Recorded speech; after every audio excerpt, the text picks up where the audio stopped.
pernafasan. Ya, itu yang diinspeksi. Jadi dilihat ya kemampuan bernafas. Nanti kalau misalnya besok ditanya lakukan pemeriksaan fisik, kamu sebutkan ya rongga dadanya simetris, naik turunnya sama ya. Kemudian bentuk dadanya normal, tidak ada retraksi dinding dada ya. Terdapat misalnya pasien terlihat sesak, RR jangan lupa ya. Oke, itu diinspeksi apa lagi? Di palpasi. Apa yang dipalpasi? Apa yang perlu kita palpasi? Apa? Vokal premitus atau taktil premitus. Taktil premitus untuk melihat apa? Ya getaran Dinding dinding dadanya. Ya, ada permukaan lengan ya. Harusnya gimana? Sama ya antara kanan dan kiri. Ya sama pada kasus-kasus intinya penumpukan cairan apakah tumor ya. Itu biasanya redup. Kemudian apa lagi?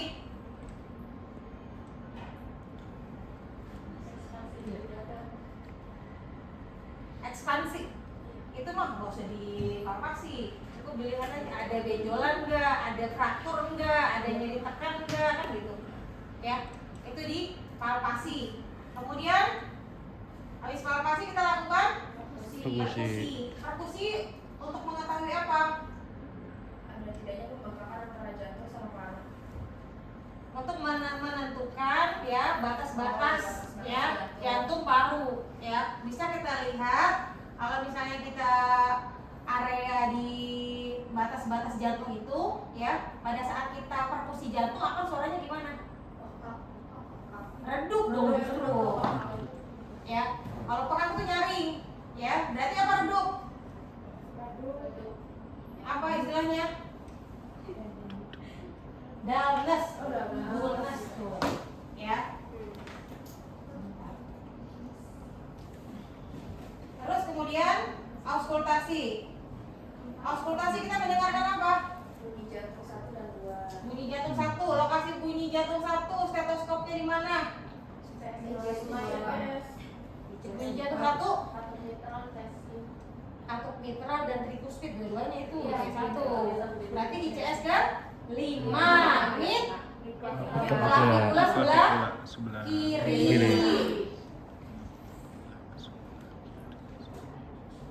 Kemudian kalau bunyi jantung 2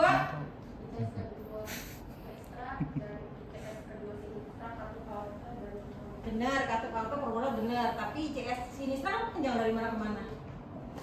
Samping kanan sternum, samping kiri sternum. ICS kedua samping kanan sternum, samping kiri sternum itu bunyi katup bukan mitral, apa? Pulmonalis dan aorta. Ya, itu bunyi jantung 2.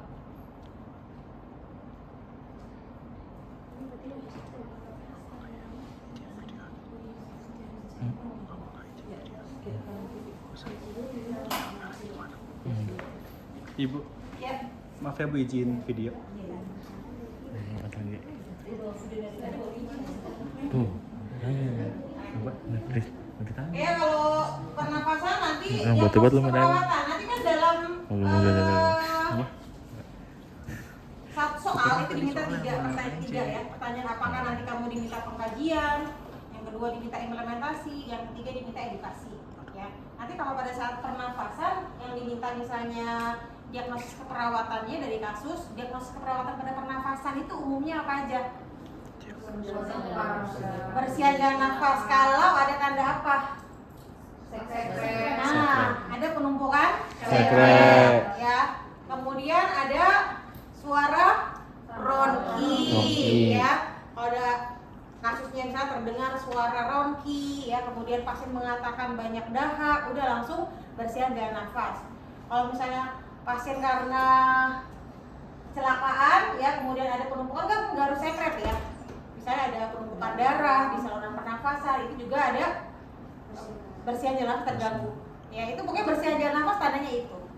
Kemudian kalau misalnya ada tanda-tanda pasien datang sesak nafas dan gelisah, ya penurunan kesadaran misalnya, sudah mulai ada sianosis misalnya, dia gangguan pernafasan, itu kamu ngangkatnya apa? dia tidak terdengar suara ronki misalnya. Gangguan pola nafas Nah, tidak ya efektif. gangguan pertukaran gas. Jadi sudah mulai ada penurunan kesadaran, gelisah, kemudian ditambah lagi ada nilai AGD. Jadi kalau ada kasus itu, oh berarti maksudnya gangguan pertukaran gas. Ya kalau di pernafasan itu, kalau nggak pola nafas, bersiaga nafas, gangguan pertukaran gas dan intoleransi aktivitas.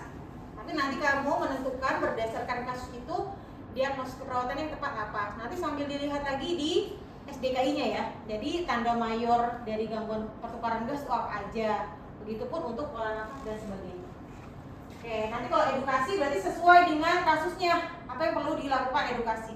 Ya, kalau misalnya diminta misalnya sikap profesional, berarti kamu menunjukkan sikap profesional selama melakukan tindakan.